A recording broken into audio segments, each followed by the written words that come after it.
अध्यक्ष महोदय, आज 293च्या अन्वयात मी विरोधी पक्षाचा प्रस्ताव मांडत आहे। तसं पाहायला गेलं तर मला खरं मुख्यमंत्री महोदयांचं कौतुक करायचं आहे, पण ते मी शेवटासाठी ठेवणार आहे। पहिलंच कौतुक केलं तर पुढे किती कोण ऐकून घेईल समोरून हा एक प्रश्न उपस्थित होतो। पण एकंदर जर आपण पाहिलं महाराष्ट्राची परिस्थिती आज असेल, गेल्या 2-2.5 वर्षांमध्ये असेल, संपूर्ण महाराष्ट्रामध्ये शहरं जी आहेत जवळपास 50% महाराष्ट्र हा शहरांमध्ये राहतो। मग नगरपालिका असतील, महानगरपालिका असतील, आणि 2022 पासून जवळपास निवडणुका ह्या झाल्याच नाहीत। काही आधीच्या कोविड काळामध्ये झाल्या नव्हत्या, नंतर पाहायला गेलं तर जवळपास आता 2.5-3 वर्ष झाली, पण निवडणुकाच झाल्या नाहीत या शहरामध्ये। निवडणुका झाल्या नाहीत म्हणजे शहरं बंद आहेत का? असं नाही आहे। निवडणुका झाल्या नाहीत म्हणजे आता तिथे प्रशासक बसवलेले आहेत, तिथे ॲडमिनिस्ट्रेटर बसवलेले आहेत, तिथे अधिकारी बसवलेले आहेत, आणि ही मंडळी सगळी ही शहरं चालवत आहे। ही शहरं कशी चालवत आहेत जर आपण पाहिलं तर ॲडमिनिस्ट्रेटर बोलल्यानंतर हे काही जनतेतून निवडून आलेले नाही आहेत। इथे अनेक असे आमदार आहेत, मुंबईचे खास करून आमदार असतील, पुण्याचे असतील, नाशिकचे असतील, ठाण्याचे असतील, नागपूरचे असतील, जे पहिले नगरसेवक होते त्यानंतर आमदार म्हणून ते इथे निवडून आलेले आहेत आणि आपल्या आपल्या शहराचे ते विषय मांडत आलेले आहेत। पण एखादा नगरसेवक असणं हे प्रत्येक शहरासाठी गरजेचं आहे, कारण प्रत्येक शहरामध्ये गटर वॉटर मीटरचं असेल, रस्त्याचा विषय असेल, सगळे काही असतील, हे सगळे विषय मंत्री महोदय नाही त्यांनी सांगितलंय। नाही, एक मिनिट मंत्री महोदय 2 पानाचा हा प्रस्ताव आहे। 2 पानाचा प्रस्ताव बरोबर आहे। एकदा त्यांनी एक मिनिट सदस्यांनी वाचायचा, एकदा अध्यक्षांनी वाचायचा, त्याच्यामध्ये खूप वेळ जाणार आहे। हा वेळ कमीत कमी व्हावा। प्रस्ताव मांडलेले आहेत, सर्व वाचायला लावलेला आहे आम्हाला, सर्व प्रस्ताव वाचावा लागतो। याचा आपण खुलासा करून घेतला। आता मागणं कुणीतरी तुम्हाला बोललं आणि तुम्ही अचानकपणे उभे राहिलात। मी खुलासा केला। एक मिनिट, अहो ऐका तर राजे, अहो शंभूराजे ऐका तर खरं। सभागृहामध्ये या प्रस्तावाला चर्चा होण्यापूर्वी मी सुरुवात केली, अध्यक्षांनी वाचायचा असतो, नंतर तुम्हाला वाटलं तर वाचा, नाही तर आपण वाचत पण नाही। पण आता सदस्यांना भाषण करू द्या। 2 पानाचा प्रस्ताव आहे। 2 पानाच्या प्रस्तावामध्ये एकदा आपण वाचणार, परत तो प्रस्ताव मी वाचणार, आणि सभागृहाचा वेळ वाचावा म्हणून हा आपला मधला मार्ग काढलेला आहे। त्यामुळं आपण हा 293चा पुढं चर्चा चालू ठेवावी। आम्ही सुद्धा विरोधी पक्षाचे सदस्य असताना त्या बाजूने प्रस्ताव मांडलेले आहेत। आम्ही प्रस्ताव वाचलेला आहे आणि आम्ही प्रस्ताव वाचल्यानंतर मान्य अध्यक्षांनी एवढं सांगितलेलं आहे, मान्य सदस्यांनी विरोधी पक्षाच्या वाचलेल्या प्रस्तावाप्रमाणे चर्चा सुरू होईल।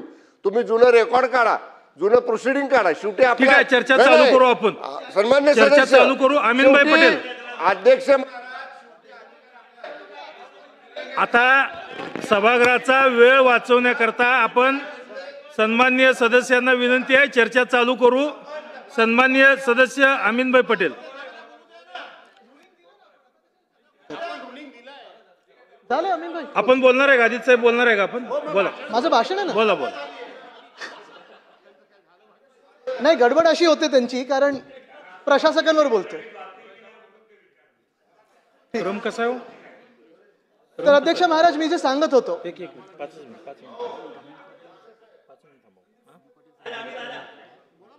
ते मागून येतात। बरं, ठीक आहे, बोला। अध्यक्ष महाराज, मी जे सांगत होतो की गेले 2-2.5 वर्ष या महाराष्ट्रामध्ये जिथे 50% शहरं आहेत, 50% आपली लोकसंख्या शहरांमध्ये राहते, इथे प्रशासक बसवलेले आहेत। प्रशासक बसवल्यानंतर साधारणपणे स्थानिक नागरिकांनी, सामान्य माणसांनी, प्रत्येक व्यक्तीने जायचं कोणाकडे? नगरसेवकाकडे जायचं, आमदाराकडे जायचं, खासदाराकडे जायचं, आणि मग नगरसेवक नसल्यानंतर गटर वॉटर मीटर हे प्रश्न सोडवणार तरी कोण? वेगळ्या वेगळ्या शहरांमध्ये आपली आपली पद्धत आहे, प्रशासनाची पद्धत असते, त्याच्यात तुम्ही वॉर्ड ऑफिसरकडे जाता, DMC कडे जाता, AMC कडे जाता, पण हे सगळं करून देखील प्रश्न काही सुटत नाही। अनेक टेंडर अशी काढली जातात, अनेक कामं अशी काढली जातात जिथे आपल्याला दिसतं, स्पष्टपणे दिसतं, आणि मग काही सत्ताधारी पक्षातले लोक हा विषय घेतात, काही आम्ही विषय घेतो की कुठे ना कुठेतरी गफलत झालेली आहे, घोळ झालेला आहे, घोटाळा झालेला आहे, गडबड झालेली आहे, आणि ही सगळी गडबड ह्याच्या मागे नक्की कोण आहे तर हे कोणी उत्तर द्यायला पुढे येत नाहीत। मुळात जनप्रतिनिधी नसल्यामुळे, लोकातून निवडून आलेले प्रतिनिधी नसल्यामुळे ह्यांना काही पडलेलीच नाहीये। अधिकारी आपल्या सहीवर चालवत आहेत, आपलं प्रत्येक ठिकाणी मंडळ बनवलेलं आहे, आणि हे सगळं पाहिल्यानंतर अध्यक्ष महोदय, मला 2 ओळी मी ज्या काही आता पाहिल्या होत्या त्या लक्षात येतात। परिस्थिती शहरांची बघा कशी आहे. शेर मी बोलतोय, लोढा साहब ऐकून घ्या.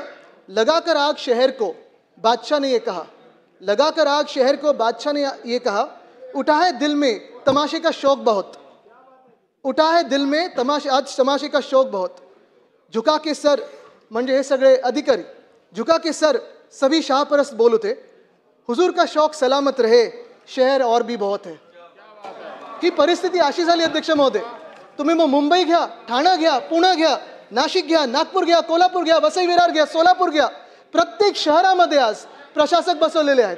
प्रत्येक शहरामध्ये ना सत्ताधारी पक्षाचं काही ऐकलं जातं ना विरोधी पक्षाचं काही ऐकलं जातंय. आम्ही आमदार म्हणून कितीही जरी प्रस्ताव टाकले तरी अधिकाऱ्यांना जिथून आदेश येतात, ज्या दफ्तरातून आदेश येतात, ज्या नसत्या त्यांच्या समोर येतात, त्याच्यावरच तशी कारवाई केली जाते. अध्यक्ष महोदय, जर हे प्रशासक असतील, जर ही मंडळ जे बनवले त्यांनी अधिकाऱ्यांचं, जर हे जनतेचं ऐकणार नसतील, जर हे आमदारांचं ऐकणार नसतील, खासदारांचं ऐकणार नसतील, तर नक्की हे शहर चालले तरी कुठे आणि आपलं राज्य चालले तरी कुठे.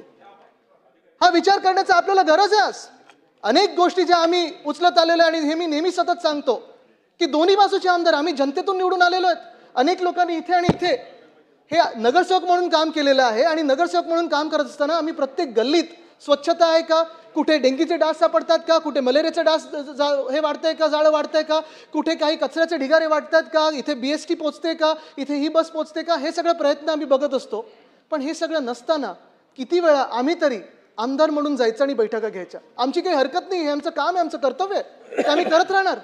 पण अध्यक्ष महोदय, आज 2.5-3 वर्ष जेव्हा ह्या महाराष्ट्रामध्ये 20हून अधिक नगरपालिका महानगरपालिकेमध्ये महापौर नसताना, कुठची कमिट्या नसताना, कुठची नगरसेवक नसताना, जनतेने जायचं तरी कोणाकडे.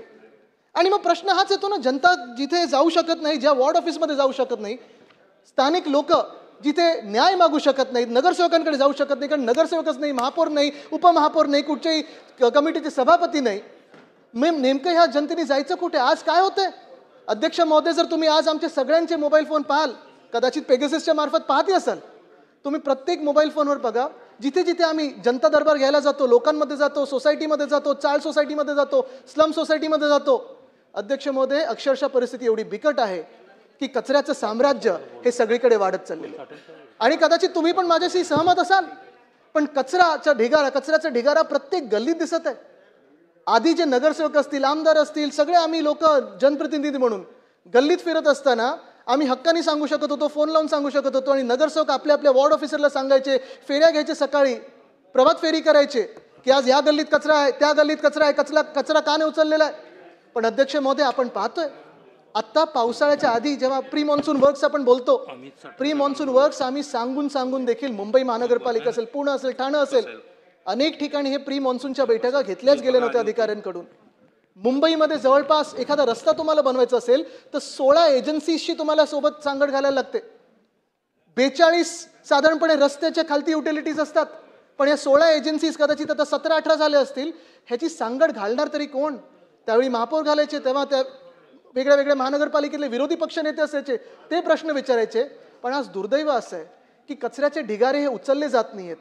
पावसाळ्याच्या आधी आपण पाहतो झाडाची छाटणी होते, काही काही ठिकाणी तर अर्धी कापून टाकतात, पण ही छाटणी केल्यानंतर झाडांच्या फांद्या असतील, पाळापाचोळा असेल, ज्याला पुण्यात आपण राडारोडा बोलतो, जिथे सगळीकडे आपण पाहतोय हे सगळं साम्राज्य गल्ली गल्लीत झालेलं आहे. अध्यक्ष महोदय, अक्षरशः तुम्ही प्रत्येक गल्लीत जर मुंबईत चालाल, एक तर फुटपाथच ठेवले नाहीत मुंबईमध्ये, सगळीकडे खोदकाम सुरू होतं, पण रस्त्यात तुम्ही जर चालायचा प्रयत्न कराल तर तुम्हाला नाक दाबून हे चालायला लागणार आहे, कारण सगळीकडे कचरा आहे, कचऱ्याचा वास येतोय.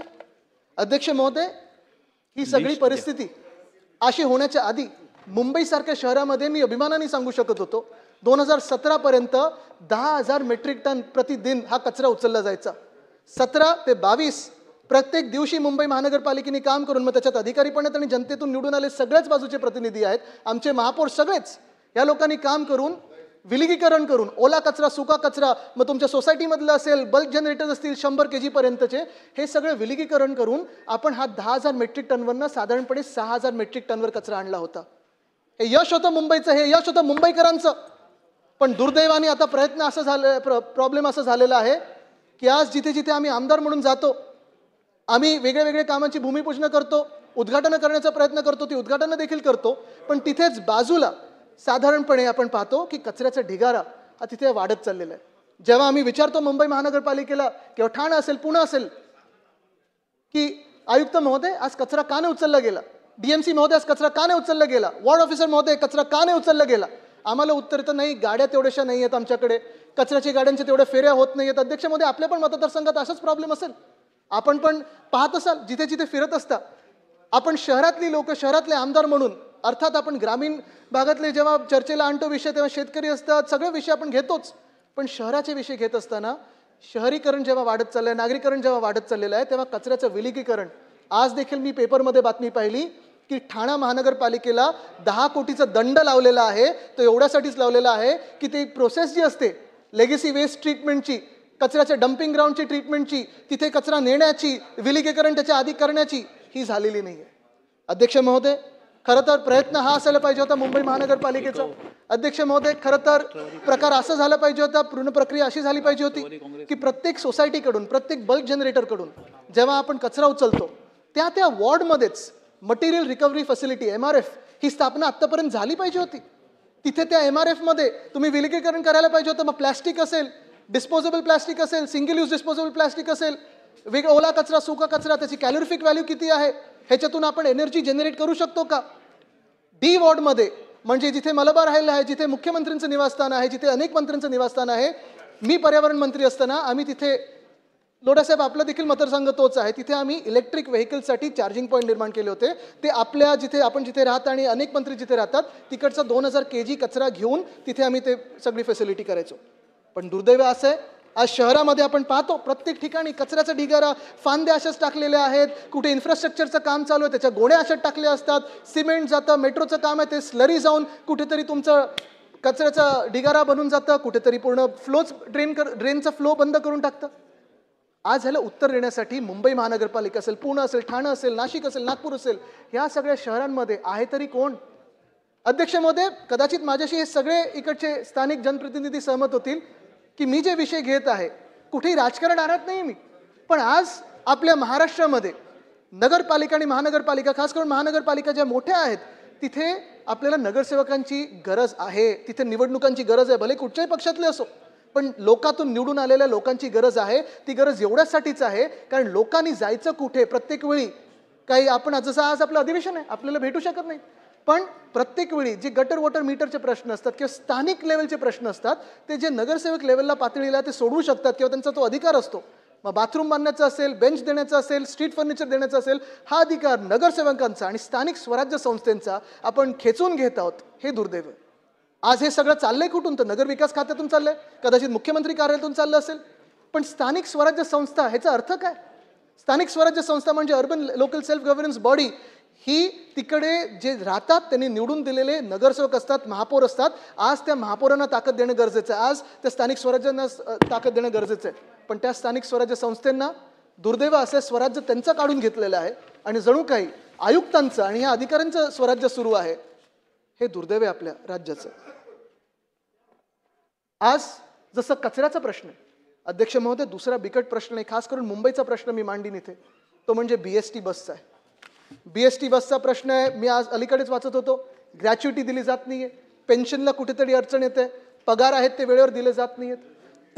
जे बसेस होत्या अध्यक्ष महोदय, दुर्दैवाने हे सांगायला लागेल की ज्या बसेस गेल्या वर्षापर्यंत, साधारणपणे गेल्या वर्षापर्यंत 2022 पर्यंत 3,500-4 हजार बसेस आपल्या मुंबई शहरात होत्या. मग त्याच्यात मिनी बसेस होत्या, मीडियम रेंज बसेस होत्या, लॉंग रेंज बसेस होत्या. ह्या सगळ्या आता कमी करत चाललेल्या आहेत. कोण कमी करतंय हे, कोण निर्णय घेत आहे हा कमी करण्याचा. जर मुंबईचा आर्थिक कणा मोडायचा असेल तर पहिला घाव हा BST वर कोण मारत आहे. अध्यक्षामध्ये याचं उत्तर आज आपल्याला मिळालं पाहिजे, कारण तुम्ही आणि आम्ही, आपले कितीतरी इथे आमदार आहेत, 36 आमदार मुंबईचे आहेत, आपण सगळे हाच प्रश्न विचारतोय की BST ला संपवण्याचा प्रयत्न कोण करत आहे. जी BST अनेक वर्ष चांगली चालत होती, मुंबईची खरी लाईफलाईन ही BST आहे. कधी मी पाहतो अनेकदा पूर आले, कधी बॉम्बस्फोट झाला, कधी काही दुर्दैवी झालं, रेल्वे बंद होते पण BST चालू राहते. अशी ही माझी BST आहे, माझ्या शहराची BST. ती कोण बंद पाडतंय ह्याचा निर्णय आणि ह्याचा निकाल आज लागला पाहिजे. अध्यक्ष महोदय, BST वर मला एवढा अभिमान आहे की जेव्हा 4,000 बसेस होत्या तेव्हा फ्लॅट फेअर म्हणजे 5 रुपयामध्ये 5 किलोमीटर, 10 रुपयामध्ये 10 किलोमीटर, 15 रुपयामध्ये 15 किलोमीटर आणि 15 किलोमीटरहून कुठेही जास्ती जायचं असेल तर 20 रुपयात जगातली सर्वात परवडणारी बस सेवा ही आपली BST होती. हे आपला अभिमान असायला पाहिजे. त्या BSTला मारण्याचं काम कोण करत आहे अध्यक्ष महोदय? या BSTमध्ये जवळपास 32 ते 35 लाख लोक प्रवास करतात रोज.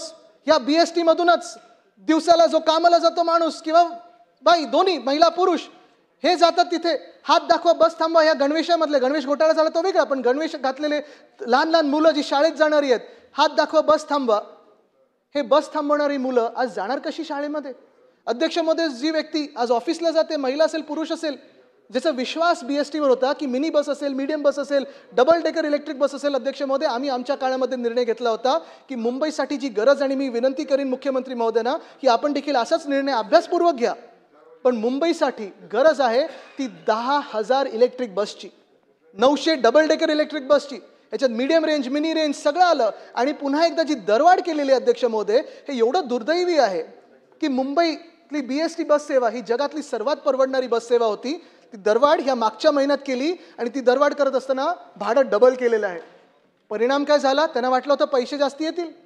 कसे येणार अध्यक्ष महोदय पैसे? जर पैसे डबल करायला गेले, भाडं डबल केलं, जो प्रवाशांची संख्या होती ती हाफ झाली आहे. 15 लाखावर प्रवाशांची संख्या आली आहे. म्हणजे नुकसान कोणाचं? त्रास कोणाला? नुकसान मुंबईचं, त्रास कोणाला? मुंबईकरांना. घाटा कोणाचा? तर BSTचा.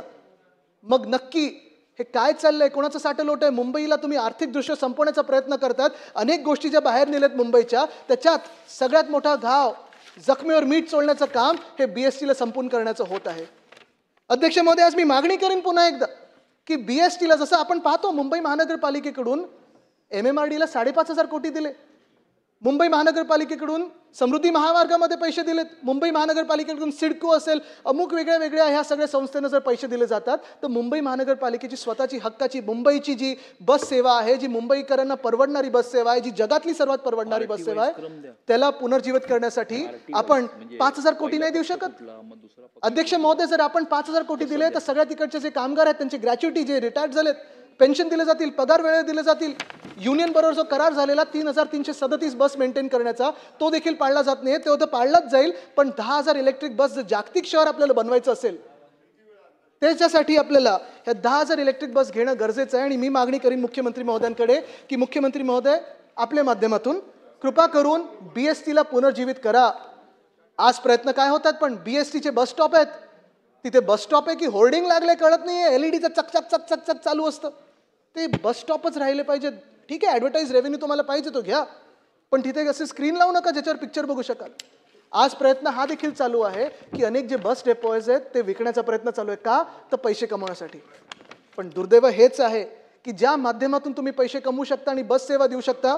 अध्यक्ष महोदय, जेव्हा 2022 साल होता, आम्ही प्रयत्न करत होतो BSTला फायद्यात आणण्याचा. आणि कुठची पब्लिक सेवा ही फायद्यात चालत नाही किंवा तोट्यात चालत नाही, पण जर हे कॅल्क्युलेशन लावलं असतं 2022 मध्ये, तर डिझेल ही 32 रुपये प्रति किलोमीटर होती, CNG ही 22 रुपये प्रति किलोमीटर होती, आणि इलेक्ट्रिक बस ही 9 रुपये प्रति किलोमीटर होती. जर 5 रुपयाचं आणि 10 रुपयाचं आणि 15 रुपयाचं आपण फ्लॅट फेअर ठेवलं असतं तर 2027 पर्यंत आपण 5 नाही तर 10,000 electric bus, 900 double decker electric bus, mini, medium, long range bus आणून देखील आपल्या BSTला फायद्यात नेलं असतं आणि मुंबईचा फायदा करून दिला असता आणि गैरसोय करू दिली नसती. लेकिन पण आज दुर्दैव हेच आहे की मुंबईला मारण्याचं काम जे चालू आहे त्याच्यात BSTला मारण्याचं काम हे पहिल्यापासून सुरू झालेलं आहे.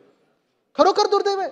आणि मग BSTच काय, तर मुंबईचं जर आर्थिक घडी बिघडवायची असेल तर सामाजिक घडी बिघडवणं हे कदाचित त्यांना पहिलं गरजेचं वाटतं. अध्यक्ष महोदय, जसं BST बद्दल मी सांगतो तसं शाळेंचा देखील आपण विचार केला पाहिजे. या मुंबईमध्ये साधारणपणे 1232 ते 1234 शाळा आहेत. 3.25 लाख विद्यार्थी ह्या आपल्या शाळेंमध्ये शिकतात. अनेक गोष्टी आम्ही वेगळ्या वेगळ्या ह्या शाळेंमध्ये सुरू करत होतो. मुंबई महानगरपालिकेने ह्या शाळेंना मुंबई पब्लिक स्कूल असं नाव दिलं होतं आणि 8 भाषांमध्ये या शाळेंमध्ये शिकवलं जायचं. त्याच्यात मराठी आहे, इंग्लिश आहे, सेमी इंग्लिश आहे, हिंदी आहे, तमिळ आहे, तेलुगू आहे, कन्नड आहे, उर्दू आहे, गुजराती आहे. पण ह्या सगळ्या भाषा जसं चाललं तसं नीट चाललं होतं. 3.25 लाख विद्यार्थी शिकत होते. आम्ही जेव्हा IB स्कूल आणलं, ICSE स्कूल आणलं, CBSE स्कूल आणलं, IGCSE स्कूल आणलं, त्याच्यात देखील मराठी अनिवार्य केलं.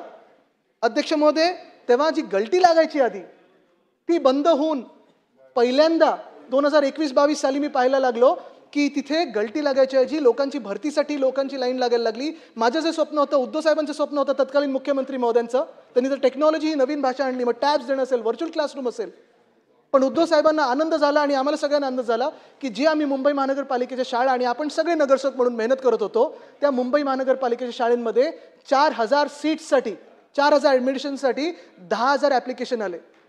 कुठे साहेब तुम्हाला आश्चर्य वाटेल, ऑनलाईन लॉटरी काढायला लागली. आज देखील हट्ट लागतो की आम्हाला पत्र द्या, मुंबई महानगरपालिकेच्या शाळेमध्ये ॲडमिशन पाहिजे. कारण IGCSE, IB, आमचा प्रयत्न हा होता की प्रायव्हेट स्कूलमध्ये जिथे जिथे आम्हाला जे काही शिकण्याचं एक सौभाग्य मिळालं किंवा जाण्याचं एक भाग्य मिळालं, तेच शिक्षण, त्याच दर्जाचं शिक्षण हे आपण आपल्या राज्यामध्ये सगळीकडे आणलं पाहिजे होतं. हेच आम्ही पुढे ठाणं असेल, नाशिक असेल आणि बाकीच्या सगळ्या शहरांमध्ये असेल, जिल्हा परिषद शाळांमध्ये आणण्याचा प्रयत्न करत होतो. आपल्या देशामध्ये राईट टू एज्युकेशन आहे, पण आपल्या देशामध्ये एक मूलभूत बदल जो आणणं गरजेचं आहे ते म्हणजे राईट टू क्वालिटी एज्युकेशन आणि इक्वालिटी इन एज्युकेशन. प्रत्येक गावातल्या विद्यार्थ्याला जसं शहरामध्ये आपल्याला अभ्यास करायला मिळतो किंवा ते ज्या काही सुविधा मिळतात त्या मिळाल्या पाहिजेत. अजून एक अध्यक्ष महोदय आम्ही गोष्ट सुरू केली होती ती म्हणजे सेफ स्कूल, सुरक्षित शाळा. ती का बंद पडली हे अजूनही मला कळत नाही. त्यांच्यावर आमचा रंग होता ना, नाव होतं ना, त्या स्कीमला काही वेगळं नाव दिलं होतं. सुरक्षित शाळा हे होतं. लोढासाहेब आपण हे करणं गरजेचं आहे, आपण देखील विचार करणं गरजेचं आहे. सुरक्षित शाळा ह्या 2 भागांमध्ये होतं, एक बाहेरी आणि एक अंतर्गत.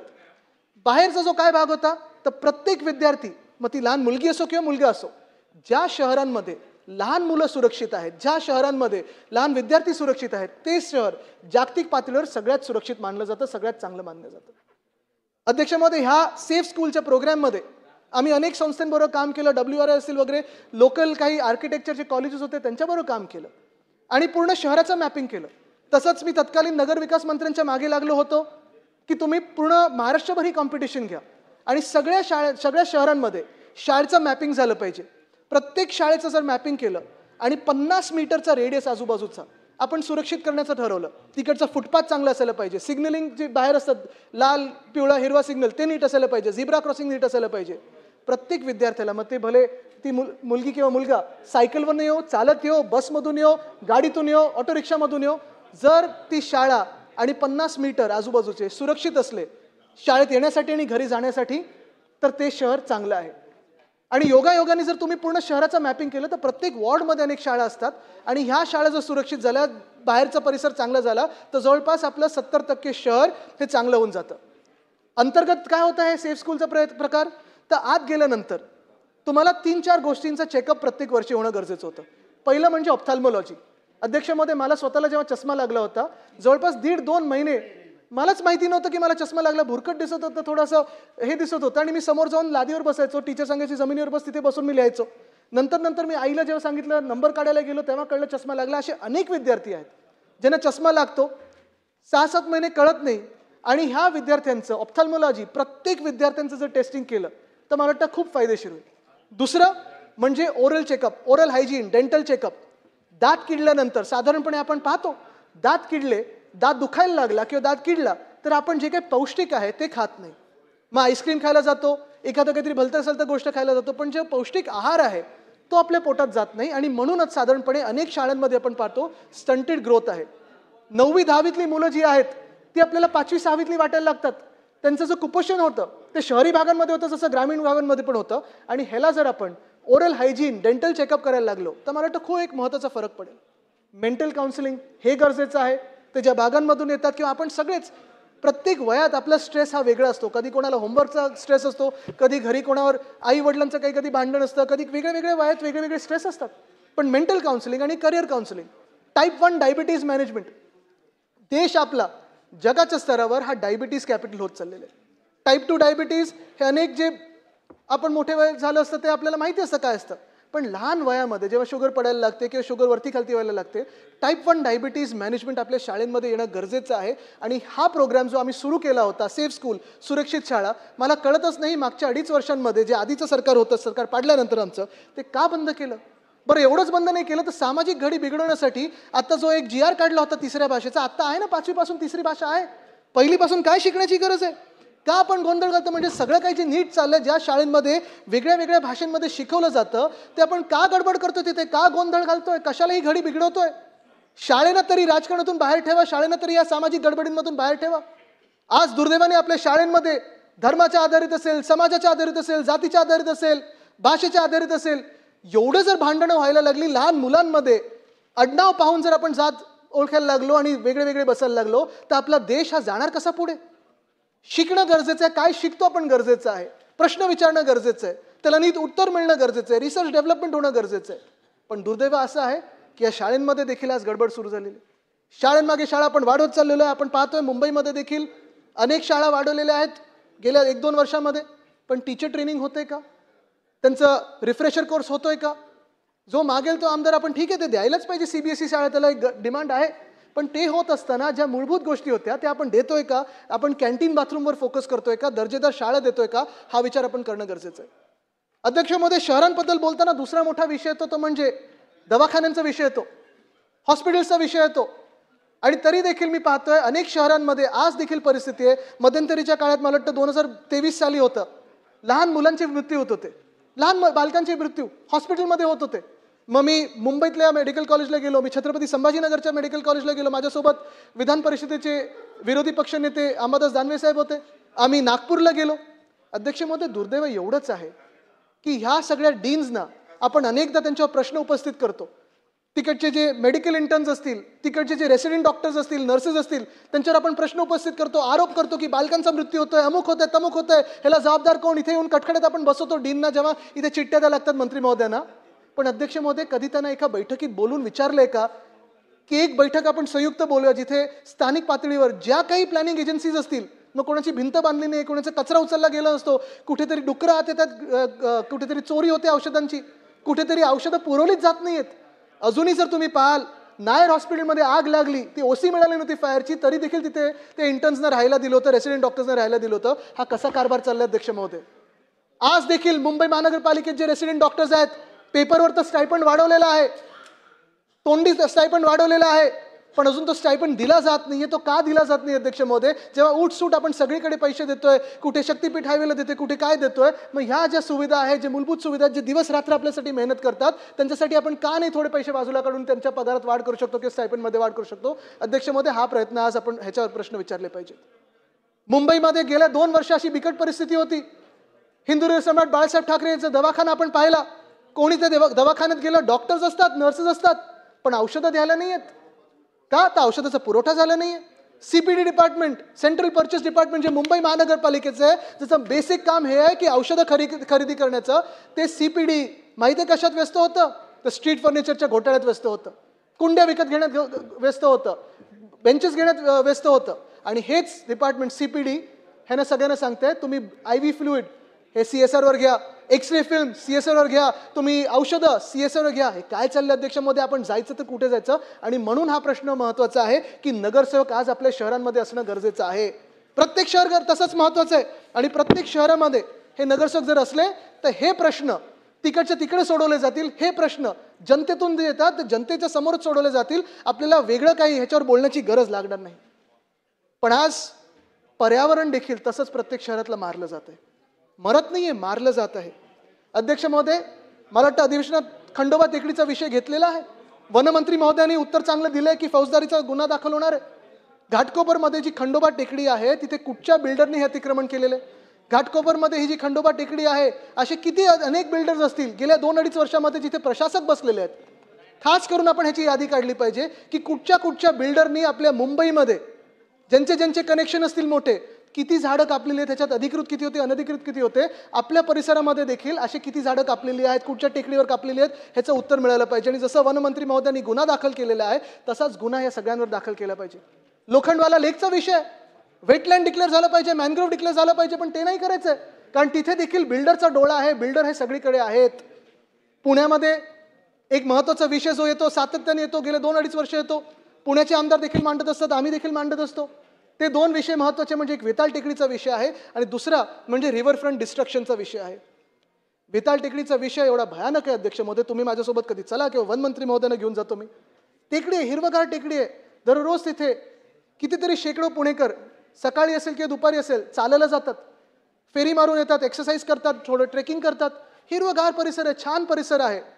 पण आज काय होते तिथे? प्लॅनिंग काय आहे तिकडच्या? ते जे काही महानगरपालिकेचं प्लॅनिंग, खालतून बोगदा, बाजूनी मेट्रोचा बोगदा आणि बाजूनी हिल कट करून एक फ्लायओव्हर पण करायचा. अध्यक्ष महोदय, गंमत अशी आहे की तुम्ही खालतून 2 बोगदे करताय, एक मेट्रोसाठी करताय, एक रस्त्यासाठी करताय, मग तिसरं तुम्हाला कशाचं गरजेचं आहे? फ्लायओव्हरची गरज काय आहे? मी तर त्यांना सांगतो मग पूर्ण टेकडीच कापून टाका ना, असंच सपाट रस्ता बनवून टाका. एवढं जर तुम्ही पोखरणार असाल त्या वेताळ टेकडीला, हिरवगारची टेकडी आहे ती खराब करणार असाल, तर मग अर्थ काय या टेकडीचं नाव ठेवून? अध्यक्ष महोदय, दुर्दैव हेच आहे की तिथे त्या लोकांना, पुणेकरांना, हजारो पुणेकरांना ह्युमन चेन बनवायला लागली आणि सांगायला लागलं की जो कोणी पक्ष या वेताळ टेकडीच्या मागे असेल आम्ही मतदान करणार नाही, आम्ही बॉयकॉट करू. तेव्हा सगळे पक्ष एकत्र आम्ही सांगितलं आम्ही हात लावणार नाही. पण आज काय होतं तिथे अध्यक्ष महोदय? आज परत ती परिस्थिती बदललेली, सत्ता आलेली आहे, प्रशासक बसलेले आहेत, प्रशासक कोणाला ऐकायला तयार नाहीत, भेटायला तयार नाहीत, प्रशासक बदलले, तिथे नवीन प्रशासक बसलेत आणि वेताळ टेकडीचा परत प्रयत्न सुरू झालेला आहे. पण अध्यक्ष महोदय, तुम्ही जेव्हा ट्रॅफिक सिम्युलेशन स्टडी कराल तेव्हा ती वेताळ टेकडी, त्याच्या पलीकडे हा रस्ता जाणार कुठे आहे? ट्रॅफिकवर त्याचा इम्पॅक्ट होणार आहे का? पुढच्या 25 ते 50 वर्षात इम्पॅक्ट होणार नाहीये. मग ही वेताळ टेकडी आपल्याला पोखरून करायची तरी काय? तसंच रिव्हरफ्रंट डेव्हलपमेंटचा प्रश्न आहे. रिव्हरफ्रंट डेव्हलपमेंट म्हणजे मी त्याला रिव्हरफ्रंट डिस्ट्रक्शन म्हणतो. पर्यावरण मंत्री असताना मी ते स्थगित केलं होतं. आपण जर पाहाल तर सोपा विषय आहे. जगात कुठेही तुम्हाला नदीवर काम करायचं असेल तर नदीचं खोलीकरण होतं आणि रुंदीकरण होतं. कुठेही तुम्ही जगात पहा, नदी जर वाचवायची असेल, नदी ही जीवित गोष्ट आहे. आपल्याकडे नदीला तर आपण देवाप्रमाणे मानतो, आई म्हणतो, गंगा मा बोलतो, यमुना मा बोलतो. मुळा मुठा देखील तशीच, त्या दोन्ही नद्या, त्याचा जो प्रवाह आहे आपण जर पाहाल तशीच पवित्र नदी आहे. आणि हा रिव्हरफ्रंट डिस्ट्रक्शन प्रोग्राम जो झालेला आहे, दुर्दैवाने असं आहे की पुण्यातला सगळा राडारोडा घेऊन त्या नदीत टाकतात. नदीला अरुंद करण्याचा प्रयत्न, म्हणजे कोणी डोकं लावलं हे अध्यक्ष महोदय मला माहीत नाही, पण जगात कदाचित एकमेव उदाहरण असेल हे रिव्हरफ्रंट डिस्ट्रक्शनचं की नदीला खोल आहे, तिचं खोली कमी करण्याचं, जी रुंद आहे किंवा अजून रुंद करण्याची गरज आहे तिला अरुंद करण्याची, सिमेंट बँक बांधायची म्हणजे नदीचं बालदी बनवून टाकायची, नंतर स्विमिंग पूल करायचं. साबरमतीत हा प्रयत्न झाला असेल, चांगला आहे, साबरमतीचा प्रभाव वेगळा आहे. प्रत्येक नदी ही वेगळी असते अध्यक्ष महोदय. आज पुण्याची गरज काय? तर आज पुण्याची गरज स्वच्छ नदी आहे. आज पुण्याची गरज स्वच्छ मुळा मोठा आहे. आज कुठचे अडथळे न निर्माण होता ती मुळा मोठ्याचा प्रवाह नीट झाला पाहिजे. पण गेल्या 2-3 वर्षात आपण पाहतोय 15 मिनिटाच्या पावसामध्ये जर पुणे भरायला लागलं असेल, पूर यायला लागला असेल, तर काय उपयोग ह्या विकासाचा? काय विकासाचा रस्ता तुम्हाला हॉस्पिटलमध्ये न्यायचा आहे? नाही, आम्ही 15 मिनिटात जाणार. कुठे? हॉस्पिटलमध्ये. अध्यक्ष महोदय, जेव्हा परवानग्या घेतल्या जात होत्या तेव्हा त्या रिव्हरफ्रंट डिस्ट्रक्शनच्या, जे काही रिव्हरफ्रंट डेव्हलपमेंट आणि म्हटलं मी डिस्ट्रक्शन म्हणतो, जे काही परवानग्या होत्या त्याच्यात पहिली ओळ होती की this is not a climate mitigation program. 7व्या की 8व्या पानावर लिहिलंय की this is a climate mitigation program. परवानग्या जेव्हा ECच्या घेतल्या 2018 मध्ये, सियाच्या घेतल्या, तेव्हा त्याच्यात स्पष्टपणे लिहिलं होतं की एक सुद्धा झाड तोडणार नाही. आता 7,500 झाडांची कत्तल करतात. काय लावले अध्यक्ष महोदय? हे कसं चाललंय? पुणे शहर बुडत चाललेलं आहे. आपण पाहतो प्रत्येक पावसानंतर पाण्याखाली जातं, 15 मिनिटाच्या पावसानंतर पाण्याखाली जातं. मेट्रोचे पिलर मुळ्या मोठ्यामध्ये तर आलेच आहेत, टेनिस कोर्ट एवढे मोठे पिलर आहेत. आणि त्याचसोबत सलीम अली बर्ड पार्क जे होतं तिथे राडारोडा केलेला आहे. सलीम अली बर्ड पार्क आहे ते पूर्णपणे डिस्ट्रॉय केलेलं आहे. आज पुण्याची जी हालत खराब होत चाललेली आहे, बेकट होत चाललेली आहे, ती एवढ्याचसाठी होत चाललेली आहे कारण हे रिव्हरफ्रंट डिस्ट्रक्शन प्रोग्राममुळे. जवळपास 4 पूल आणि 11 प्राचीन मंदिरं ही पाण्याखाली जाणार आहेत, ती ह्या रिव्हरफ्रंट डिस्ट्रक्शन प्रोग्राममुळे. रेड लाईन, ब्लू लाईन बदललेले आहेत. जयंत पाटील साहेब इथे आलेले आहेत. ते मंत्री महोदय असताना आम्ही एक संयुक्त बैठक घेतली होती आणि तेव्हा देखील आम्हाला त्यांच्या खात्याने दाखवलं होतं की ह्या लाईन्स कुठे ना कुठेतरी बदललेल्या आहेत. माझी मागणी ही राहील मंत्री महोदयांकडे, मुख्यमंत्री महोदयांकडे, की त्यांनी स्वतः बैठक आपल्या दालनात बोलवून हे रिव्हरफ्रंट डिस्ट्रक्शन प्रोग्राम असेल किंवा वेताळ टेकडीचा प्रोग्राम असेल, ह्याची बैठक आम्ही नाही बोलवलं तरी चालेल, आम्हाला बोलू नका, पण स्थानिक पुणेकरांना बोलवा. जे पुणेकर ह्याच्यावर आवाज उठवतात, गेले 2-2.5 वर्ष उठवतात, त्यांना बोलवा आणि मग पहा की सरकार कसं पुण्याला खराब करत आहे. तसाच प्रश्न नागपूरमध्ये अजनीवानाचा आहे. अजनीवन देखील साधारणपणे आपण पाहिलं तर 500 एकर एवढं रेल्वेची कॉलनी आहे, मान्य रेल्वेची कॉलनी आहे, पण आज जंगल झालेलं आहे. आज तिथे आपण पाहतो चांगले बसले बैठे बंगले आहेत, रेल्वेचेच आहेत, पण जे वन तिथे झालेलं आहे आपण पाहतोय, चांगली झाडी झुडपी आलेली आहे, ते वन छाटून तिथे इंटिग्रेटेड मॉडेल ट्रान्सपोर्टचं एक हब बनवायचं आहे. अध्यक्ष महोदय, आम्ही अनेकदा हा प्रयत्न केला आणि आमच्याच प्रयत्नामुळे ते वाचलेलं आहे. अजून 5-6 वर्ष ते अजनीवन, तिकडचे स्थानिक लोक रोज तिथे लढा देत आहेत. पण हा प्रयत्न टिकावा एवढ्यासाठी तिथे ऑल्टरनेटिव्ह पण आहे. जास्ती काही दूर नाही, 3-4 किलोमीटरवर एक पर्यायी जागा आहे जिथे झाडं नाही आहेत, जिथे झुडपी नाही, तिथे काही जंगल नाही आहे आणि तिथे जर हे इंटिग्रेटेड मॉडल ट्रान्सपोर्ट हब जे आहे, मग रेल्वे, मेट्रो, हायवे वगैरे सगळं तिथे जर आलं तर हे अजनी वन पण वाचेल, नागपूरची जी हिरवगार एक शान आहे ती वाचेल आणि तुम्हाला तिथे सगळं इंटिग्रेटेड मोड पण मिळतं. मग कशासाठी हा प्रयत्न चाललाय की पुण्यामध्ये वेताळ टेकडी तोडा, पुण्यामध्ये रिव्हरफ्रंट तोडा, मुंबईमध्ये घाटकोपर टेकडी तोडा, मुंबईमध्ये कुर्ला ITI मध्ये 9,000 झाडं तोडा, मुंबईमध्ये सगळीकडे आपण पाहतोय मॅनग्रोवची कत्तल चाललेली आहे. आमचं सरकार असताना अध्यक्ष महोदय मी नाही यील्ड करते अध्यक्ष महोदय, मी वेळ नाही देते अध्यक्ष महोदय. मी मंत्री असताना नाही अध्यक्ष महोदय, मी नाही मी वेळ नाही देते, मी नाव नाही घेतले, मी नाव नाही घेतले अध्यक्ष महोदय, मी नाव नाही घेतले अध्यक्ष महोदय, मी नाव नाही घेतले. त्यांची हरकत काय आहे ते तर ऐकू. काय हरकत आहे? मध्ये 9,000 झाड तोडले, एकही झाड तोडलेलं नाही. मी त्याने स्वतः भेटून सांगितलं, झाड तोडला पण नाही, झाड तोडण्याचा प्रयत्न पण नाही. ते स्विमिंग पूलची त्यांची जी कल्पना आहे, स्विमिंग पूल पण नाही तिथे. जे त्याने नाही केला ते माननीय देवेंद्र फडणवीस सरकारने केला आहे. प्रथम वेळा महाराष्ट्रामध्ये छत्रपती शिवाजी महाराजांच्या देशी खेळाचा इंटरनॅशनल स्टेडियम बनवून टाकलाय. ते कुर्ला ITI वर्ड काढून टाका. पुढे जाऊया, ठीक आहे, बसा. पण ही मॅनग्रोव, जेव्हा मी मंत्री होतो, पर्यावरण मंत्री होतो, तेव्हा आम्ही सगळ्यांना सोबत घेऊन 11 महिन्यांमध्ये 15,500 हेक्टर मॅनग्रोव्ह वाचवले होते. आज अध्यक्ष महोदय जे प्रयत्न आम्ही करत होतो आणि हे संयुक्त प्रयत्न राहिले पाहिजे, त्याच्यात राजकारण आलंच नाही पाहिजे. ह्याच्यात ना भाजपा, ना शिवसेना, उद्धव बाळासाहेब ठाकरे, ना इतर कुठच्या पक्षाचा विषय, ना काँग्रेस, ना राष्ट्रवादी, ना कुठच्या गटाचा. महत्त्वाचा विषय अध्यक्ष महोदय हा आहे की आपण आपल्या महाराष्ट्राला पर्यावरणच्या दिशेने नेत आहोत की नाही, शाश्वत विकासाच्या दिशेने नेत आहोत की नाही. आज नांदगावमध्ये जे ॲशपॉन्ड होतं अध्यक्ष महोदय, खरोखर आपण सगळ्यांनी, जेव्हा नागपूरचं अधिवेशन असेल, नागपूरनं अगदी 15 किलोमीटरवर आहे, अर्ध्या तासात आपण पोचून जाऊ. 750 एकरचा हा ॲशपॉन्ड होता. तो ॲशपॉन्ड नॉन सायंटिफिक होता. कापरखेडा असेल, कोराडी असेल, तिथून ही फ्लाय ॲश यायची, त्या पाईपला देखील चिरे होते, त्या पाईपमधून ती ॲश बाहेर पडायची. तिकडच्या गावकऱ्यांना सगळी ही फ्लाय ॲश जी हायवेमध्ये वापरू शकतो, जी रस्त्यांमध्ये वापरू शकतो, जी आपण सगळीकडे चांगल्या कन्स्ट्रक्शनमध्ये वापरू शकतो, ती तिथे ॲश डंप केली जायची. 750 एकर अध्यक्ष महोदय. कशासाठी? तुम्ही 10 मिनिटं तिथे उभं राहिलात ना, हा पांढरा शर्ट तुमचा काळा होईल. गाड्यांच्या टपावर तुम्ही बघाल, मंदिरांच्या कौलांवर बघाल, घरांच्या कौलावर बघाल, जे पाणी जे नागपूरला येतं, जे कानन नदी आहे, सगळ्या नद्या आहेत, चंद्रपूरमधून इराई नदी आहे, हे सगळं ॲशचं जे साम्राज्य आहे हे कुठे ना कुठेतरी बंद झालं पाहिजे अध्यक्ष महोदय. नांदगावचा फ्लॅश पॉइंट बंद झाला पाहिजे. तिकडच्या ज्या इलिगल कोल वॉशरी आहेत, इलिगल कोल वॉशरीमधून आपण पाहतो हा कोळशाचा स्कॅम जो आहे, चांगला कोळसा हा तिथे आणला जातो, तो बाहेर कुठेतरी पाठवला जातो, खराब कोळसा धुतला जातो, काळं पाणी सगळं शेतकऱ्यांच्या त्या सगळ्या शेतामध्ये जातं. आणि दुर्दैव असं आहे की ते जे सगळे तिकडचे शेतकरी आहेत किंवा नांदगावचे गावकरी आहेत, त्यांची संख्या एवढी कमी आहे की ती वोट बँक बनत नाही, म्हणून आपण त्यांचा आवाज ऐकत नाही. आम्ही हा फ्लाय ॲश पॉइंट बंद केला होता. हे देखील आज महत्त्वाचं. जसं हा नांदगावचा ॲश पॉइंट आहे, तसं महाराष्ट्रात कुठे कुठे ॲश पॉइंट आहे. फ्लू गॅस डिसल्फरायझेशन प्लांट त्यांनी लावला आहे का वरती, स्टॅकिंग केलं आहे का, हे सगळे विषय मला वाटतं आज महाराष्ट्रासमोर आणणं गरजेचं आहे. आपण प्रत्येक वादात व्यस्त राहू, ठीक आहे, आपण मागे काय झालं, 50 वर्षापूर्वी काय झालं, 100 वर्षापूर्वी कोण काय बोलत होतं, हे सगळं ठीक आहे, पण आपल्या भविष्याबद्दल कोण लढत आहे, भवितव्याबद्दल कोण बोलत आहे. तरुण आहेत ते विचारतात की आम्हाला जॉब कोण देणार, आमचा जो आपण पाहतो वायू खराब झाले, प्रदूषित झाले, पाणी प्रदूषित झालेलं आहे, ह्याचा विचार कोण करणार, जी कत्तल होते ते कोण थांबवणार. ही कत्तल थांबवणं आणि ही जी कत्तल लोकांची जी आपण करत आहोत, नांदगावचा ॲश पॉइंट असेल किंवा असे काही प्रदूषणाचे जे काही स्रोत असतील ते थांबवणं हे आपल्या हातात आहे. आपण आज विधिमंडळमधून इथे बसलेलो आहे. अध्यक्ष महोदय, हेच बोलत असताना सगळे जिथे आपण पाहतो मुंबईत आज एक महत्त्वाच्या विषयावर तुमचं लक्ष आकर्षित करणं गरजेचं आहे. कारण ठीक आहे, मी पर्यावरणावर बोललो, BSTवर बोललो, मी आज हॉस्पिटल्सवर बोललो, शाळेंवर बोललो, नगरसेवक नाही ह्याच्यावर बोललो, पण नगरसेवक नसताना अध्यक्ष महोदय मुंबईमध्ये 2022-23 साली जो रस्त्याचा मेगा स्कॅम झालाय ह्याच्यावर देखील बोलणं गरजेचं आहे. अध्यक्ष महोदय 2023 साली जानेवारीमध्ये म्हणजे ऑगस्टमध्ये 22च्या 2 टेंडर आले होते, ती रद्द झाली. 2023च्या जानेवारीमध्ये 15 जानेवारीला मी सगळ्यांना अवगत करत होतो, मी ओरडून सांगत होतो की 5 कॉन्ट्रॅक्टर्स, 5 लाडके कॉन्ट्रॅक्टर्स, त्यांची नावं मी घेत नाही कारण माझं युद्ध हे कॉन्ट्रॅक्टर्स सोबत नाही आहे, माझं युद्ध हे सिस्टीम सोबत आहे.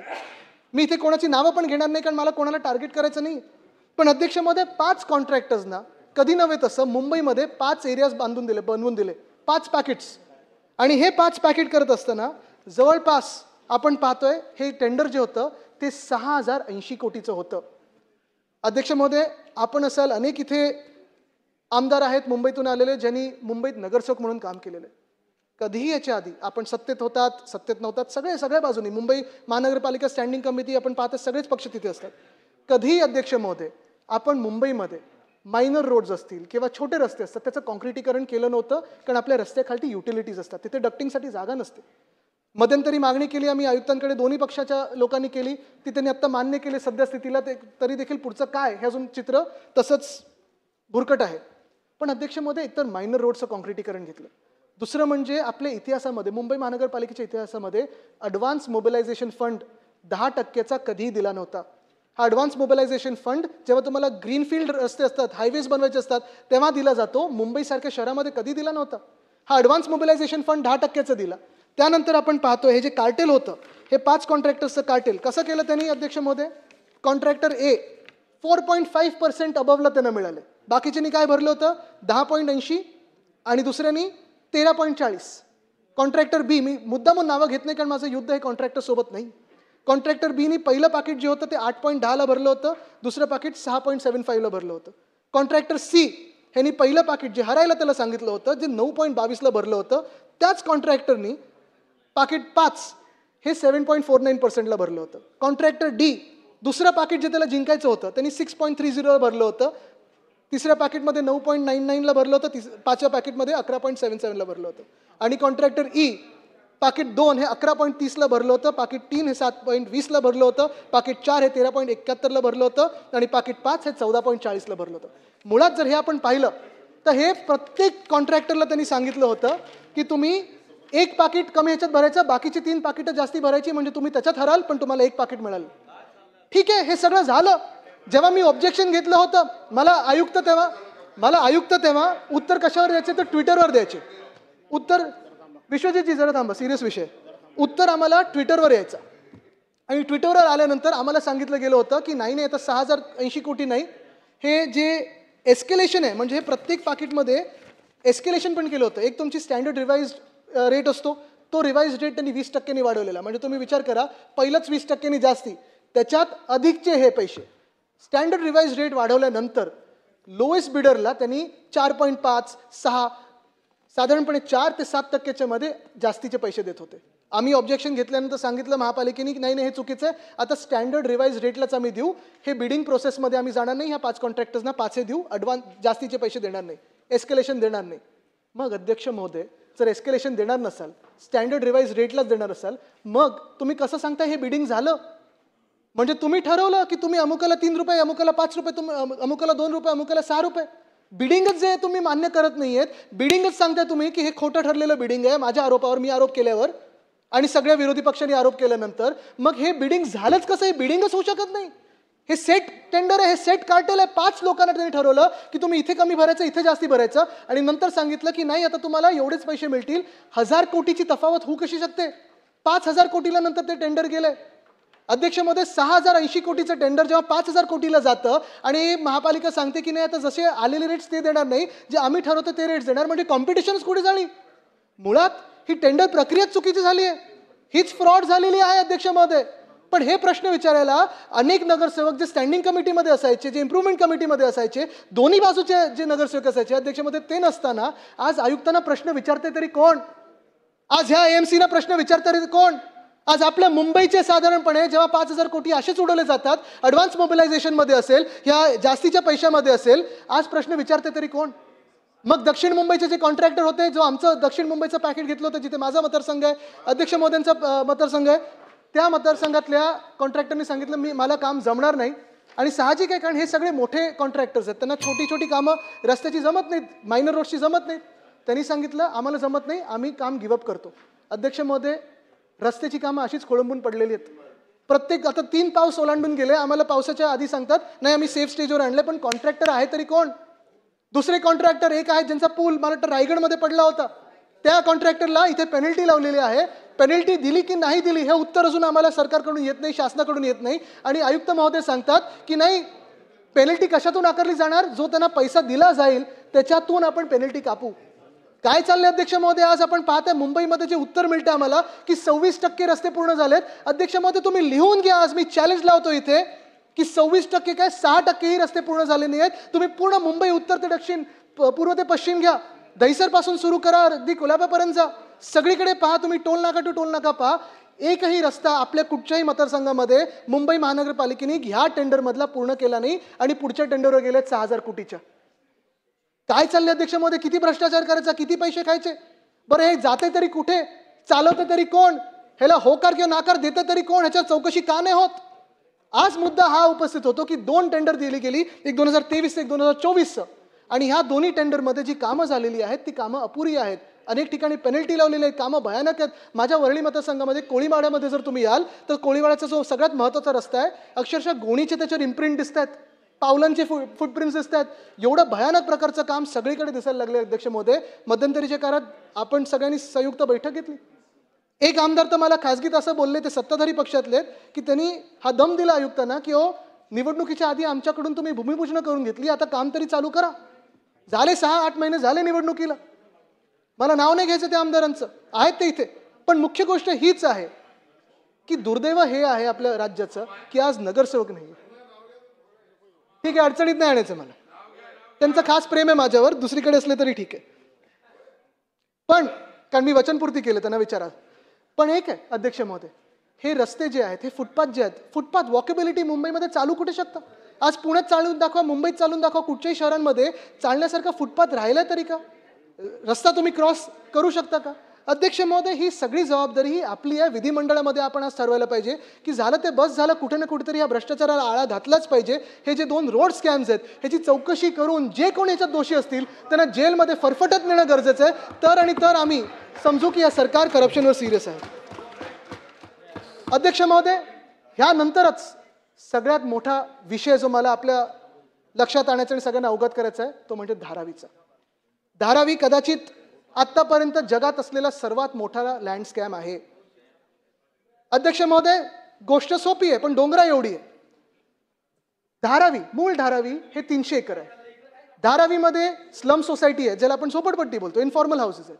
धारावीमध्ये कोळीवाडा आहे, कुंभारवाडा आहे, चर्मोद्योग आहे, अनेक व्यवसाय आहेत, मायक्रो मीडियम स्मॉल इंडस्ट्रीज आहेत. धारावीमध्ये म्हाळा कॉलनीज देखील आहेत, धारावीमध्ये इमारती देखील आहेत. आणि ह्या धारावीचा पुनर्विकास होणं गरजेचंच आहे. धारावीचा विकास झालाच पाहिजे, प्रत्येकाला त्याचं घर मिळालंच पाहिजे अध्यक्ष महोदय. पण हा पुनर्विकास होत असताना त्या मूलभूत 300 एकर, मूळ 300 एकरला 250 एकर आपण जोडले, शासनाने दिले, 240 एकर दिले. म्हणजे झाली किती ती जमीन? 540 एकर मुंबईमध्ये. 540 एकर ही काही कमी जमीन नाही आहे. जे कोणी इथे रिअल इस्टेटमध्ये असतील, जे कोणी बिल्डिंग इंडस्ट्रीमध्ये असतील, त्यांना माहिती आहे की तुम्ही 300 एकरला जेव्हा फ्लॅट्स बनवता, तुम्ही इमारती बनवता, 250 एकरमध्ये नीट तुम्ही सामावून घेऊ शकता. मला वाटतं एक 25 वर्षापूर्वी फेज 1 तिथे झालं, राजीव गांधी नगर आहे मला वाटतं तिथे, बरोबर आहे, फेज 1 झालेलं, म्हाडानी केलेलं. पण अध्यक्ष महोदय, जणू काही हे 250 एकर आता पुरेसे नाहीत, रेल्वेची जमीन पुरेशी नाही, माहीम नेचर पार्क आणि सलीम अली बर्ड पार्क पुरेसं नाही. म्हणून आता काय चाललंय, मुंबईत जवळपास 1600 एकर, मग कुर्ल्यातल्या 21 एकरचा मदर डेअरीचा, तिथे तुम्ही तर रिटायर्ड पोलीसवाल्यांना, सरकारी कर्मचाऱ्यांना असेल, मिल वर्कर्सना असेल, BMC कर्मचाऱ्यांना असेल जे रिटायर होतात, तुम्ही त्यांना तिथे घरं देऊ शकता 21 एकरमध्ये कुर्ल्याच्या मदर डेअरीमध्ये, किंवा तुम्ही गार्डन पण बनवू शकता. पण ते नाही करायचंय. आज दुर्दैव मुंबईचं हे आहे की कोणाच्या तरी एका व्यक्तीसाठी, एका उद्योगपतीसाठी, आणि मी त्यांचं नाव नाही घेत कारण वैयक्तिक भांडण मुळीच नाहीये, जे कोणी असं मुंबईला लुटतील आम्ही त्याच्या विरोधात उभं राहू. पण 540 एकर अध्यक्ष महोदय, तुम्ही पुनर्विकास त्याच्यात करू नाही शकत. 250 एकरमध्ये तुम्ही ह्या सगळ्या इमारती बसू नाही शकत. अध्यक्ष महोदय, स्पष्टता कुठेच नाहीये की कोळीवाडा जाणार कुठे, कोळी बांधव जाणार कुठे. जसं आज छत्रपती शिवाजी मंडईमधून कोळी बांधवांना बाहेर काढतात, जसं आज ससून डॉकमधून काय ते महाराष्ट्र फिशरीज डेव्हलपमेंट कॉर्पोरेशननी BPTला पैसे भरले नाहीत, MBPTला पैसे भरले नाहीत, तिथून कोळी बांधवांना बाहेर काढतात. तसंच अध्यक्ष महोदय, इथून कोळीवाड्यातून, धारावीतून तुम्ही कोळी बांधवांना बाहेर काढणार. कुंभारवाडा जाणार कुठे, चर्मोद्योग जाणार कुठे, MSME जाणार कुठे. ही काय नुसतं SRA स्कीम नाही आहे अध्यक्ष महोदय, ही एक सोशल अपलिफ्टमेंट स्कीम आहे. आणि ह्याच्यात जो दुष्परिणाम ह्या मुंबईवर होणार आहे तो हाच आहे की मुंबईला ह्या पुनर्विकासाच्या नावाखाली 1600 एकर हे अदानी ग्रुपच्या घशात घालणार, एका ग्रुपच्या घशात घालणार आहे. मग त्याच्यात तुम्ही आमदार राहा, खासदार राहा, नगरसेवक राहा, मंत्री राहा, पालकमंत्री राहा, तुमचा हुकूम चालणारच नाहीये. दससाहेब, हे एवढं भयानक आहे की त्याच्यात अशा काही अटी शर्ती टाकलेल्या आहेत की त्या 1600 एकरमध्ये जर ह्या समुदायाला, ह्या समूह जो आहे, हा अदानी समूह आहे, ह्या समूहाला जर वाटत असेल, ह्या ग्रुपला जर वाटत असेल की आम्ही UD कडे एक परवानगी मागितली किंवा आम्ही BMC कडे एक परवानगी मागितली, 15 दिवसात हो किंवा नाही येणं गरजेचं आहे. जर नाही आलं किंवा हो आलं तरी ह्या ग्रुपची मनमानी तिथे चालेल. मग काय उपयोग आहे अध्यक्ष महोदय आपण निवडणूक लढून? काय उपयोग आहे मुंबई ही मराठी माणसाच्या हातात ठेवून? अध्यक्ष महोदय, काय उपयोग आहे तुम्ही आमदार बना, खासदार बना, मंत्री बना, पालकमंत्री बना, मुख्यमंत्री बना, जर हा ग्रुप तुमचा ऐकणारच नसेल, हुकुमशाह त्यांची चालणार असेल तर? अध्यक्ष महोदय, 1600 एकरमध्ये तुम्ही नक्की काय बनणार आहात?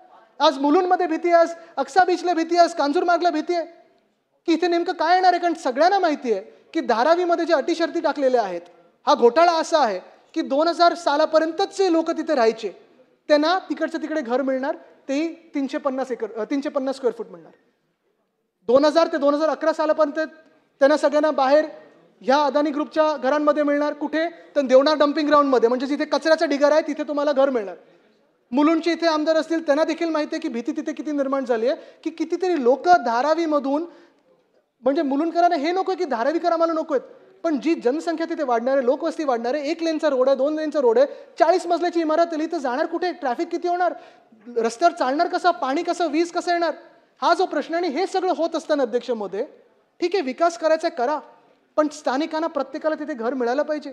हे उद्योग जाणार कुठे हे आम्हाला कळलं पाहिजे आणि कोणालाही अपात्र न ठरवता तुम्ही तिथे घरं दिली पाहिजेत. मध्यंतरीच्या काळात मला ती भेटायला आली लोक, साधारणपणे आपण पाहतोय मेघवाल समाज होता आणि अजून एक समाज होता, ते सगळे लोक गुजरातमधून अनेक वर्षापूर्वी, 150 वर्षापूर्वी येऊन तिथे धाराविक स्थायिक झाले आणि त्या सगळ्या समाजाला जवळपास 80% यादी त्यांची अपात्र ठरवली अध्यक्ष महोदय.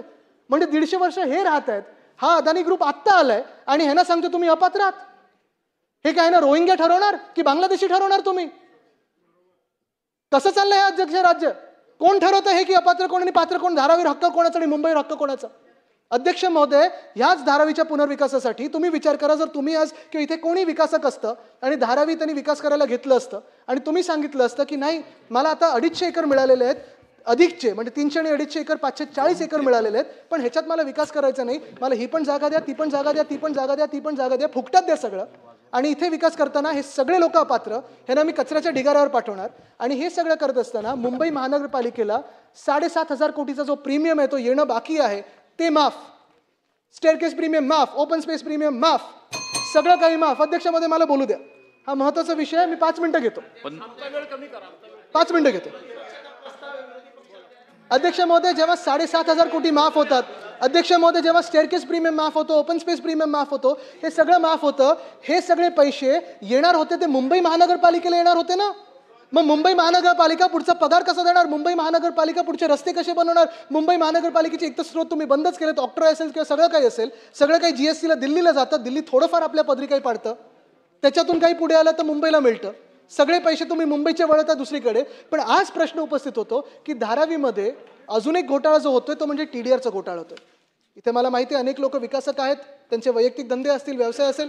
अध्यक्ष महोदय, TDR हा जो कॉन्सेप्ट आहे मुंबईमध्ये, ट्रान्सफरेबल डेव्हलपमेंट राईट, आज कायदा असा झालाय मुंबईमध्ये, एक तर इंडेक्सेशन काढलेलं आहे आणि इंडेक्सेशन काढून जर मुंबईमध्ये तुम्हाला कुठेही इमारत बांधायची असेल तर तुम्हाला TDR पहिला 40% हा अदानी ग्रुपकडूनच घ्यावा लागतो. अदानी ग्रुपकडून घ्यायला लागतो. म्हणजे ईस्ट इंडिया कंपनी एका वेळची होती, तसा हा अदानी ग्रुप आलेला आहे. मीटर ह्यांचं, वीज ह्यांची, इलेक्ट्रिक कारचं चार्जिंग स्टेशन ह्यांचं, बाकी सगळं ह्यांचं. बघा, कोणी नीट व्यवसाय करत असेल त्याला विरोध नाही, पण माझ्या मुंबईला लुटून, आमच्या मुंबईला लुटून आम्ही तिथे कोणालाही व्यवसाय करू देणार नाही. एक वीट आम्ही हलवू देणार नाही. अध्यक्ष महोदय, रस्त्यावर यायला लागलं तर रस्त्यावर येऊ, सगळं काही हलवू, पण ह्या धारावीचा विकास करत असताना कोणी मुंबईला आम्ही लुटू देणार नाही, हे आम्ही ठरवलेलं आहे. 7,500 कोटीचं प्रीमियम भरायचं नाही, ही कसली दादागिरी आहे? TDR आमच्याकडूनच विकास घ्यायचा 40%चा पहिला, ही कसली दादागिरी आहे? आम्ही UD असेल, नगर विकास असेल, कुठचंही खात असेल त्यांचे काही जुमानणार नाही, ही कुठची दादागिरी आहे? मुंबईत जे काय पाहिजे ते फुकटातच पाहिजे, ही कुठची दादागिरी आहे? या ना, व्यवसाय करा, तुम्ही टॅक्स भरा, प्रीमियम भरा, जे काही ते विकत घ्या, रितसर करा आणि जगातले सर्वात श्रीमंत व्हा ना. कोण अडवत आहे? पण माझ्या मुंबईला लुटून आम्ही करू देणार नाही. छातावर जरी वाढ झाले तरी आम्ही करू देणार नाही, हे आम्ही ठरवलेलं आहे अध्यक्ष महोदय. पण अध्यक्ष महोदय, आज मुंबईमध्ये कर कर कर कर, मुंबईकराच्या मागे हा कर लागलाच असतो. ह्याच अदानी ग्रुपसाठी अध्यक्ष महोदय, जिथे देवनार डम्पिंग ग्राउंड मोकळं केलं, माझ्याकडे ती नोटीस आहे, कुठेतरी आहे, BMCचं पत्र आहे माझ्याकडे. BMCने पत्र दिलं होतं नगरविकास खात्याला. BMCने पत्र दिलं होतं की हे डम्पिंग ग्राउंड आम्हाला महत्त्वाचं आहे अध्यक्ष महोदय, आम्ही हे डम्पिंग ग्राउंड देऊ शकत नाही, कचरा रोज तिथे जातो. गोराईमध्ये आमचं सरकार असताना आम्ही जागतिक पातळीवर आशिया खंडातलं सर्वात मोठं गार्डन केलं होतं डम्पिंग ग्राउंडचं कन्वर्ट करून. पण आज हे देवनारचं डम्पिंग ग्राउंड कोणाला देत आहेत? तर अदानी ग्रुपला देत आहेत. बरं, दिलं तर दिलं, त्यांनी ढापलं तर ढापलंच अदानी ग्रुपनी. पुढे काय, तर नगर विकास खात्याकडून आता नोट आली आहे BMCला की आता हे तुम्ही स्वच्छ करून द्यायचं. मालकी कोणाची? अदानीची. काम कोणाचं? अदानीचं. स्वच्छता कोणासाठी करायची? अदानीसाठी करायची. करणार कोण? मुंबई महानगरपालिका. आमचं जर हक्कच नसेल, आमचा अधिकार नसेल, आमचं काही तिथे देणं घेणं नसेल आता, तर मग का आम्ही तिथे पैसे वापरायचे? मुंबई महानगरपालिकेने पैसे वापरायचे? बरं पैसे नाहीत कारण 2,500-3,000 कोटीचं टेंडर आहे. मला असं कळतंय की हे टेंडर देखील अदानी समूहालाच दिलं जाणार आहे, त्यांच्या एका कंपनीला देणं जाणार आहे. आणि जर हे टेंडर त्यांना दिलं जाणार असेल तर मुंबई महानगरपालिकेकडे आता पैसे नाही आहेत, म्हणून एक नवीन कर मुंबईवर लावला जातोय, तो म्हणजे कचरा कर, वेस्ट युजर फी. प्रत्येक महिन्यातून आमच्याकडून पैसे घेतले जाणार. का? तर अदानीची जागा स्वच्छ करण्यासाठी, अदानीचा कचरा स्वच्छ करण्यासाठी. म्हणजे अदानी एका बाजूने सगळं लुटत जाणार, प्रीमियम घेणार, सगळं घेणार, आणि मग कर कोण भरणार? तर मुंबईकर भरणार. तुम्ही आम्ही मुंबईकर आपला कराचा पैसा तिथे वापरला जाणार. ह्याला आम्ही अडाणी टॅक्स बोलतो. ह्याला आम्ही विरोध करणार म्हणजे करणारच. पण हे सगळं होत असताना मला वाटतं कुठे ना कुठेतरी सरकारने मुंबईकरांना एक आनंदाची बातमी देणं गरजेचं आहे. उद्धव साहेबांचं सरकार असताना, मुख्यमंत्री उद्धव साहेब असताना 500 स्क्वेअर फुटापर्यंतची जी घरं होती त्यांना पूर्णपणे प्रॉपर्टी टॅक्स आम्ही माफ करून दाखवला होता. होय, मुंबईसाठी केलं होतं. पण आज आमची मागणी ही आहे की जवळपास प्रत्येक घर आता वाढत चालले. ह्या ज्या अलीकडच्या डेव्हलपमेंट आहेत, BDG आमच्या वेळी झाली, BDD सारखं करा ना धारावीचं डेव्हलपमेंट. आमचा विरोध नाही आहे. म्हाडाला पैसे येतील, SRA ला पैसे येतील, कॉन्ट्रॅक्टर नेमा आणि करा धारावीचं डेव्हलपमेंट, किंवा त्यांना प्रीमियम भरायला लावा, त्यांना जे जागा घेतात त्याच्यासाठी पैसे भरायला लावा सरकारला. पण आमची मागणी ही आहे की मुंबईमध्ये 750 स्क्वेअर फुटापर्यंत जी घरं आहेत त्यांना तुम्ही प्रॉपर्टी टॅक्स माफ केलाच पाहिजे, ही आमची मागणी आहे. दुसरी मागणी आमची ही राहील की BST बससाठी जी भाडेवाढ केली आहे, डबल केलं भाडं, ते रद्द झालंच पाहिजे, ही आमची मागणी आहे. अदानी टॅक्स जो तुम्ही आमच्यावर लावत आहात, जो हा अन्यायी अदानी टॅक्स आहे, तो रद्द केलाच पाहिजे. नुसतं पुढे ढकलून चालणार नाही, रद्द केलाच पाहिजे. आणि जे मुख्यमंत्र्यांनी महोदयांनी मला आश्वासन दिलं होतं नागपूरच्या अधिवेशनामध्ये की जे मुंबईमध्ये फ्री होल्ड करण्यासाठी जो कन्व्हर्जनचा चार्ज लागतो तो कमी करणार आहे, ते आश्वासन अजून बाकी आहे. माझी विनंती एवढीच राहील, जर तुम्हाला निवडणुकीच्या तोंडावर करायचं असेल राजकीय दृष्टीने करा, पण तेव्हा सगळी यंत्रणा ही निवडणुकीत लागली असते, लोकांचा फायदा होत नाही. तुमचे 100 होर्डिंग लावा, आम्ही काही होर्डिंग लावू तुमचे 100 फुटाची, पण तुम्ही हा फ्री होल्ड करण्याचं जे कन्व्हर्जनचा जो काही चार्ज आहे तो रद्द करा. अध्यक्ष महोदय, जे मी सांगितलं ह्या सगळ्या गोष्टी आम्ही मांडत आलेलो आहे. पण आज हे सगळं होत असताना कायदे सुव्यवस्थेवर मी जास्ती वेळ घेणार नाही. 1-2च थोडक्यात विषय मला घ्यायचे आहेत. 2 मिनिटात मी घेईन. परत एकदा मला, कारण माझी सहानुभूती मुख्यमंत्री महोदयांबरोबर आहे. त्यांचं युती धर्म त्यांना पाळणं गरजेचं आहे. त्यांचं मी पहिलंच सांगितलं होतं की अभिनंदन करायचं ते ह्या गोष्टीसाठी करायचं की ज्या लोकांसोबत ते बसलेत, जे बाकीच्या गटांमध्ये आहेत, चड्डी बनियन गँग, ते काय करतात? त्याच्यात एक गोष्टी आहे, ते एक गोष्ट आहे त्याच्यात काही केलं त्या चड्डी बनियन गँगनी, कुठे जाऊन बुक्का मारतात, कुठे जाऊन काही करतात, तर काय करतात ते मग येऊन, कारण त्यांच्यावर कारवाई तर होत नाही, ते काय बोलतात? मुख्यमंत्री महोदयांना येऊन सांगतात की पहली गल है की सारी गलती मेरी नहीं. काय बोलतात ते? की पहली गल है की सारी गलती मेरी नहीं, चल जी है भी तो क्या मैं तेरी नहीं. आणि मग मुख्यमंत्री कारवाई करू शकत नाहीत. तर मी मुख्यमंत्र्यांचं कौतुक ह्याच्यासाठी करतो की त्यांनी खूप सहनशीलता दाखवलेली आहे. आता कुठे ना कुठेतरी मुंबईकरांच्या मागण्या असतील, शहरातल्या मागण्या असतील, आणि जे काही हे चड्डी बनियन गँगचं चालू आहे त्याच्यावर कठोर कारवाई होणं गरजेचं आहे. आणि शासन काय असतं, जनतेसाठी काय चालतं, कसं चालतं, हे त्यांनी दाखवणं गरजेचं आहे. धन्यवाद. जय हिंद, जय महाराष्ट्र, वंदे मातरम.